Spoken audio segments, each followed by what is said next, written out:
Hey guys, welcome back to the channel. Today we're going to be replacing all the fuel system in the car. The issue I was having with the car is that it would take off from the starting line and it would kind of fall on its face. Started itself for fuels. Looking at the video, it looks like the carb was losing fuel pressure. Kind of points to the old Holley blue pump that I've ran for so long in this car. So as I've built the car over time and gone faster and faster with these different motors, I've never updated the fuel system. I've never seen a reason to. So the fuel pump's going to be replaced with one of the Magnaflow pumps. It's one of their ProStar 500, so one of the nicer pumps on the market. Should have no problems keeping up with what this car can do. I'm going to start off by ripping out all the old stuff. I'm going to rip out the old regulator, old lines, all that kind of stuff.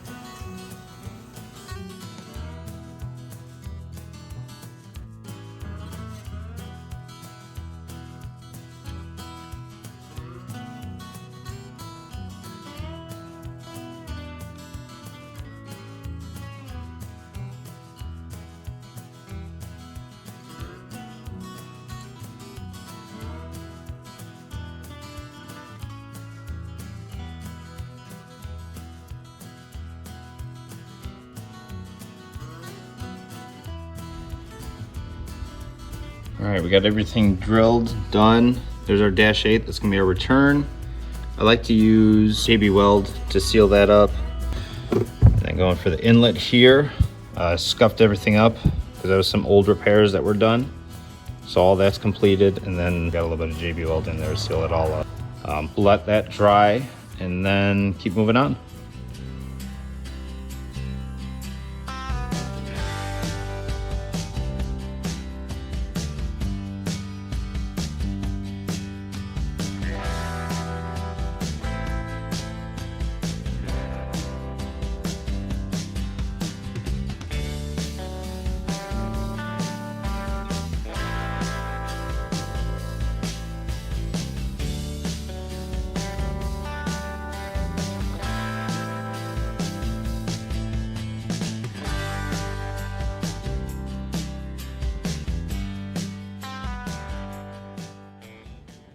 All right, so got all the old fuel stuff out.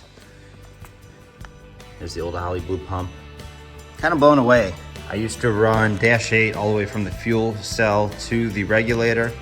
The dash 8 was enough to run a 970. Believe it or not, we were really at the limit of what this fuel system can handle. Now we're gonna be dash 12 coming out of the tank and then dash 10 from the pump to the regulators. The other thing I changed was that I used to have a single line coming out of the regulator and then it teed off to 2 and then fed the carb. I changed that to where each one has its own separate line coming out of the regulators.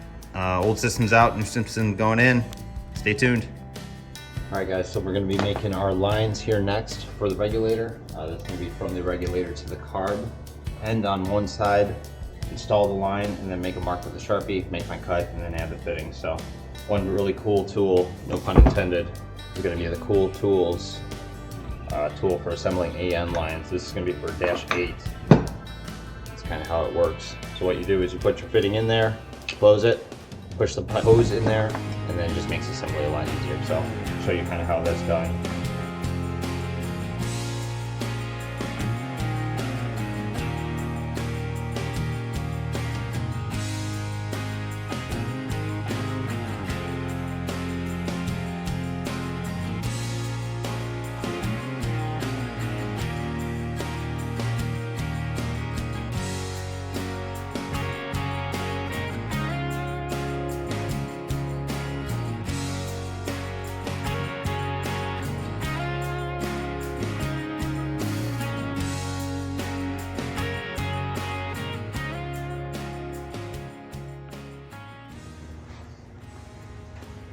All right guys, so we got both lines made.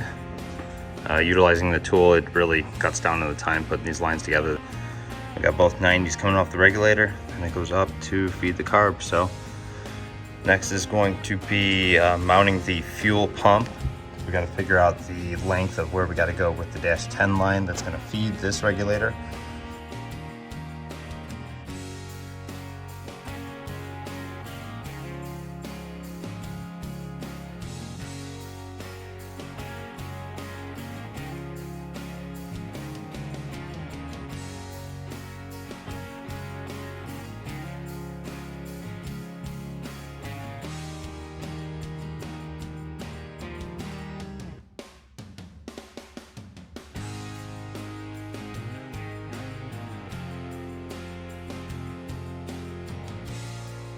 Alrighty guys, so we got the line ran all the way from the regulator to the fuel tank. I would go through the frame rails and then run the subframe connector all the way down, up over the axle, and right into a hole I cut that goes directly to the fuel pump. Alright guys, so I want to take a little bit of time to showcase the pump itself so you guys can kind of see what you're getting. This is a Magnaflow 500 ProStar series pump with the inline filter. This is going to be the filter right here. That's going to be the pump itself. All of it is rebuildable through Magnaflow. They sell a rebuild kit and a reseal kit for the pump, so it makes it a little bit more user friendly. Bracket here did come with the pump, and then I had some aluminum spacers and then obviously the bolts to get all that mounted up. And then we have our dual relay that's going into our switch, that's on our switch panel, goes into our main cutoff for power, and then the blue wires go directly to the pump and power the pump when you hit the switch. So the dual relay is linked in my description, so is the Magnaflow pump, and all the lines I used, the dash 8, dash 10, and dash 12 I used, is all Vibrant. I've never had any issue with Vibrant stuff. It is a little bit more pricey, but I do like the fit and finish of all the fittings. Sometimes you can go with a little bit cheaper Chinese stuff, which I'm not saying this stuff isn't made in China, everything is. China. Some of the cheaper stuff just doesn't go together very good, or I'll have it leak over time to where I'll see like a haze from the dye they put in the fuel. So I'll see like a purple haze, depending on the type of fuel I use. So anyway, that's a little bit of a rundown, what kind of parts I use. I'll have links in the description below. You guys can go ahead and order for your own race car if you're putting this stuff together.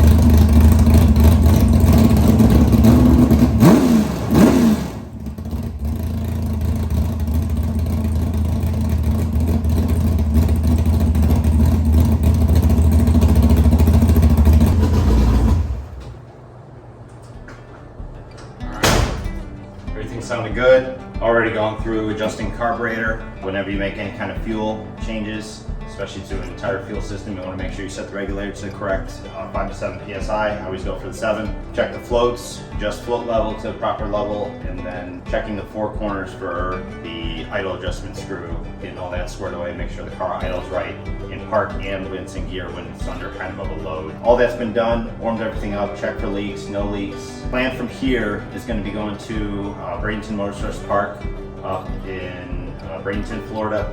That's going to be next Thursday. They're going to have a test and tune event. So we're going to get the car out and see how it does. So hopefully take care of our fuel starvation issue off the starting line. And hopefully it brings back a little bit of consistency as well. The car has been kind of weird with its numbers. Had a real hard time kind of being able to dial the car. So hopefully this fuel issue was kind of part of that consistency problem I've been having. So anyway, we'll see you on Thursday. I'm gonna go ahead and bring the camera along. Like always, thanks for all the support. Thanks for tuning in. Thanks again, guys.